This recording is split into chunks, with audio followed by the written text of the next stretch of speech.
All right. Hello, Mobet. A, a little bit about myself first. I'm Kirby. I'm a sophomore, and I'm a Christian ministry major. I had never planned to study abroad, but God had other plans for me. About a year ago, I stopped by the study abroad office to just casually window shop and see what was offered. I wasn't seriously looking at anything because I just knew that I could never study abroad. I'd never be able to afford it or any of those other things. But then I found myself applying for the best semester China Studies program. I was accepted, and after a summer full of working, saving money, and God's provisions, I left September 5th for Hong Kong. In the best semester China Studies program, also known as the CSP, the first week is spent in Hong Kong. Hong Kong Island and the surrounding territories were owned by Britain for nearly 150 years, and during this time, they were able to highly develop the territories around there.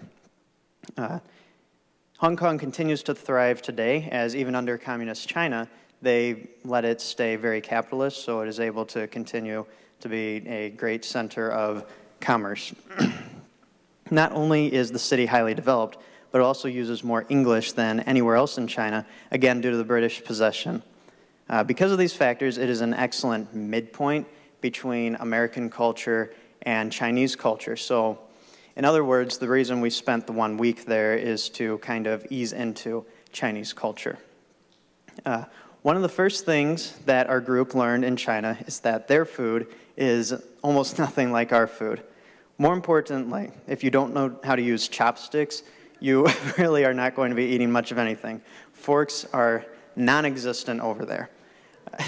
Fortunately, learning how to eat with chopsticks is really easy. It only takes about a week, and you can master them really easy. Seriously, only 1 week. I learned how to use them before I even left for China, so it's pretty easy.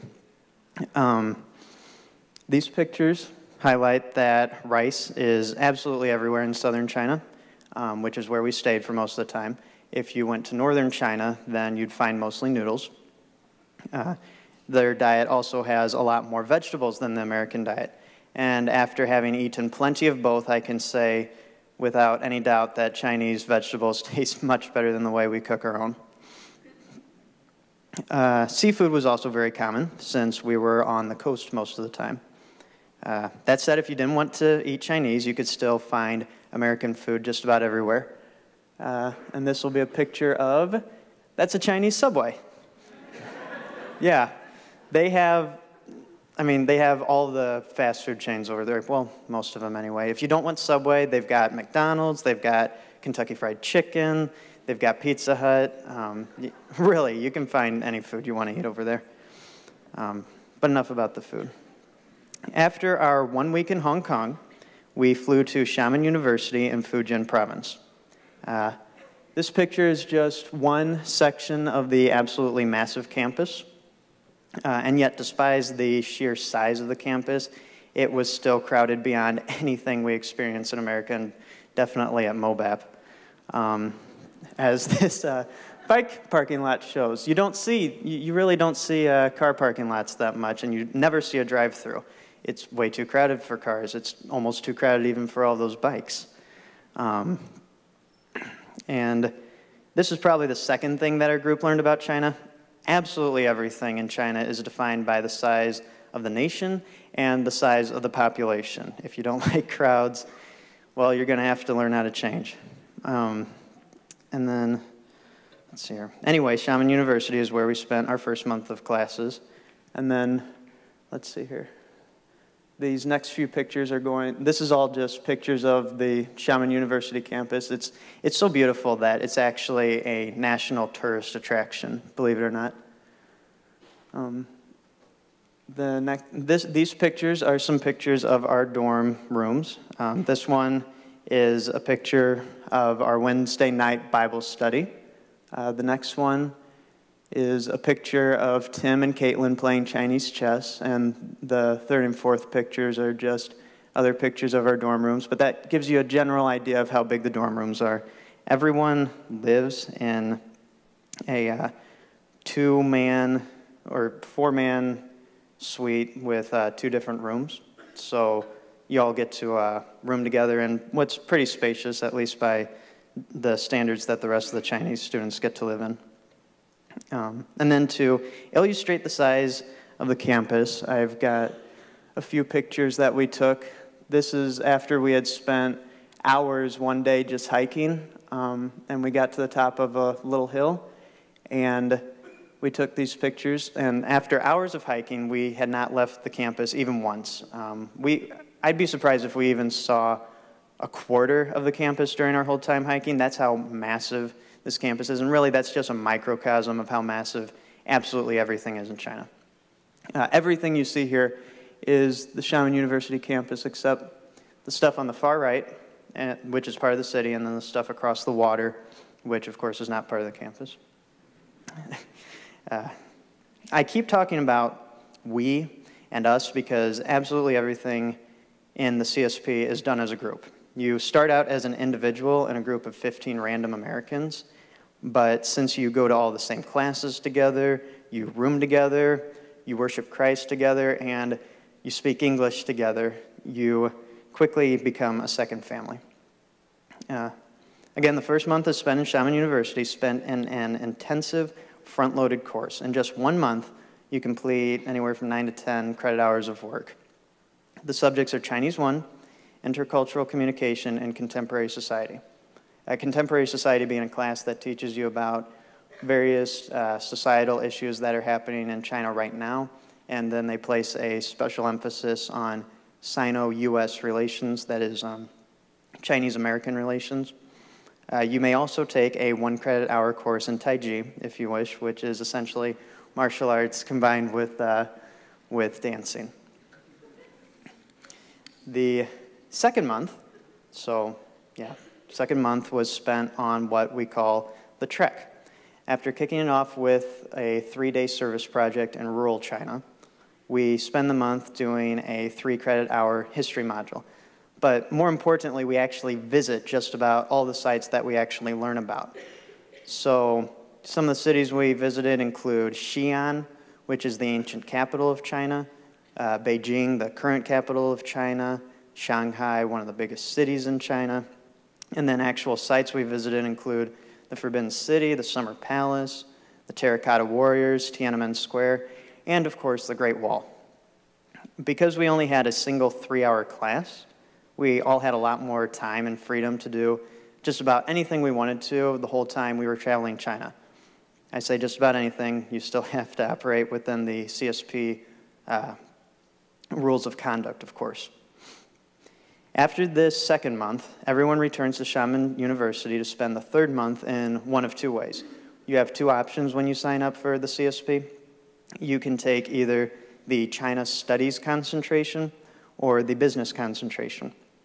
If you choose the business concentration, your program director will find a Chinese company for you to work with, and you'll work in an internship for the third month.